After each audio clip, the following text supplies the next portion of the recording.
All right, our travel expert, Mark Murphy, is here. We're talking about shoulder season. I've never heard of shoulder season before. What is it? It's just off season. It's when the kids are back in school and the crowds have thinned out and there are fantastic deals all over the place. So it's between Labor Day and... Yeah, probably just before Thanksgiving. Thanksgiving week gets busy again, and then there's a big drop-off between Thanksgiving and Christmas. So those are the best times, the best time of year to travel. If you don't have kids, obviously it's easy to get away. And the weather in Europe is great.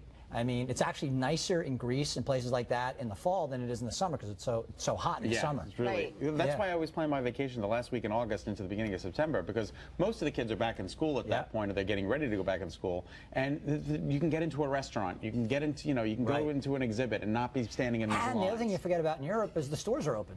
Because a lot of times places close in August. Like they just shut down, right? Yeah, well, they're on vacation too. Yeah, it doesn't matter who you are. Like, I don't care if you make a lot of money or no money. In August in Europe, they're like, bye-bye, we're all off. Exactly. That's what I say. I said, people say, oh my God, I work so hard. I'm like, you're not European. Get back to work, please.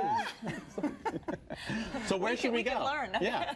Well, there's a lot of places. I mean, right now, if you take a look at the UK, you can do the UK on the cheap. You can do things like a repositioning cruise. I think a repositioning cruise is really interesting because the ships are going to move from one part of the country, and let's say the Northeast, down to the Caribbean. You can do a 21-day trip on Norwegian Cruise Line right now for about $75. I'm sorry, $53 a day. Carnival sailing for 11 nights down to the Caribbean from New York. Yeah, but there's no bathrooms on the Carnival. For $75 a day. There you go. Yeah, they've had a little bad publicity. And they have to move these boats. They're moving the boats, so people will get on and do a repositioning cruise. And if you don't mind days at sea, because you have several days at sea, that's my favorite days. Yeah, just kick back and enjoy. It's cheaper than staying home. Wow. No, I mean, it's because they give you, $53 a day. Yeah. Imagine the weight you'd gain if you were there for 21 days with nonstop buffets. That'd be fun, huh? Now, if you go to the UK, there's some great things to do in the UK. One of the things I would suggest you do is do that London sightseeing tour, the double-decker bus. Yeah. I mean, what a place to do a double-decker bus. But they also have something called the Globe Theatre. And that's really neat because you stand in a reproduction of Shakespeare's Globe Theatre, and when the plays are going on, you're there in the midst. It's literally like stepping back hundreds and hundreds of years and experiencing Shakespeare as it once was. That's really incredible. As it once was displayed. So percentage-wise, I mean, you're saying a typical cruise, let's say it's like $2,000. You're saying it goes down to like $650, and we're talking 75% off. In some cases, it could be that dramatic. In some cases, it might be 40 or 50% off. I can just tell you that if you look at the different dates and you have flexibility, you are going to find tremendous bargains this fall. And then well, go ahead. Sorry. Well, if you're going to Europe, you recommend buying the rail passes. Rail passes are great. You absolutely want to do something like Rail Europe, and it's an easy way to get around. It's a great way to see the country. Do you recommend booking, like, because you get on these cruises and the first thing they want to know is, when are you going to book your excursions? When are you going to book your excursions? Do you recommend booking them through the cruise line, or do you recommend getting There's two ways to do it.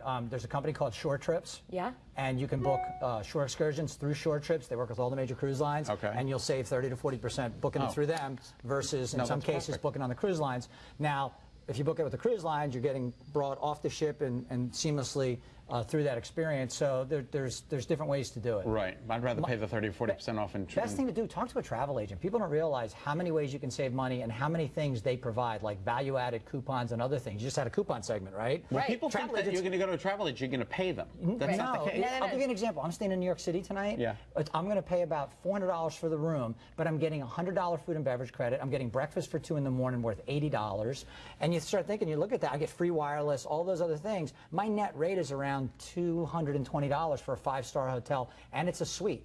Wait a minute. And that's booked through a travel agent. Which one?